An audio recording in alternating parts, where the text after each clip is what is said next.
Good afternoon, friends. Now we are going to discuss about COVID-19 and child labor. You must have all read in the newspapers about the death of a child laborer who was walking from Telangana to Chhattisgarh. She had already walked around 150 kilometers, and when she was about 10 to 15 kilometers from her village, she collapsed and expired. She was one among the thousands of interstate migrant child laborers who were walking back to their home states, and she was one among the lakhs of migrant workers who were going back to their states. Now, due to lockdown, so many parents have lost employment for the past 70, 80 days, and thereby their income has reduced. So, there will be more tendency to send their children for labor and earn some additional family income.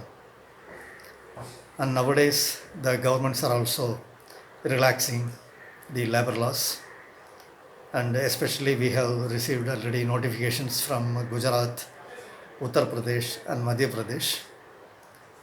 Madhya Pradesh has also given a detailed information that the industrial units, they are not bound to give anything to the employees, such as even ventilation, toilet, crush facilities, and also drinking water. And the worst of it all is that they even don't have to keep a register of adult workers and child workers. This is the first time we are seeing that a government is openly admitting and allowing that the child labor can be there. The only thing is banned is the attendance register. This is in spite of us having a legislation to ban child labor in hazardous industries below the year of 14 years for the past 35 years. And also right now we have a legislation for the past 4 years that all forms of child labor below the age of 14 years is banned. And also the child labor in hazardous industries is banned from 15 to 18 years of age. In spite of that, we have seen a child labor, a 12-year-old child labor dying on the streets. And now the government is also openly admitting that the factories, especially the new units, need not keep a register of child workers. There are, in fact, a lot of solutions available. Though the economy is in bad shape, it doesn't mean that, it has to be revived on the shoulders of the young children. Ours is a country with young population.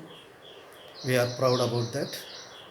And there are a lot of able-bodied workers. They can definitely work. And the children need not shoulder the burden of improving the economy. The children have to study for their bright future. They are not only, future citizens, they are the present citizens. And it's the duty of the all citizens and all four pillars to protect and promote the rights of the children.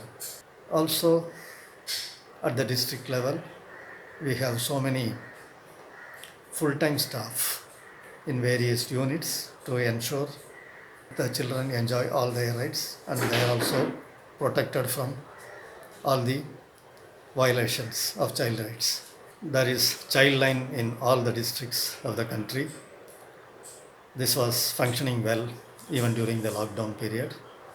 And apart from this, there are also district child protection units, there are child welfare committees, there are juvenile justice boards, there are anti-human trafficking units, and also special task force to eradicate child labor, and also special juvenile police unit.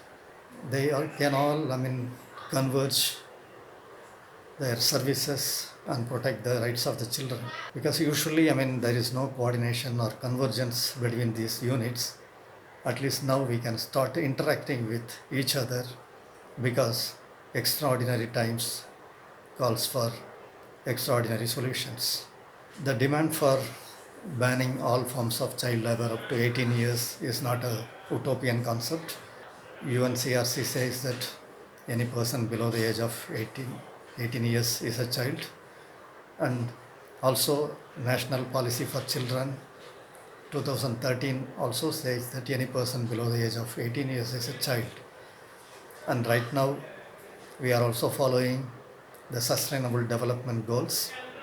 The target 8.7 says that all forms of child labor should be eradicated by the year 2025. So to do it by within 5 years, we have to act now. Actually, we should have started the required legislation and the measures much earlier.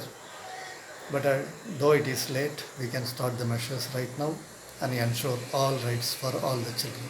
Thank you.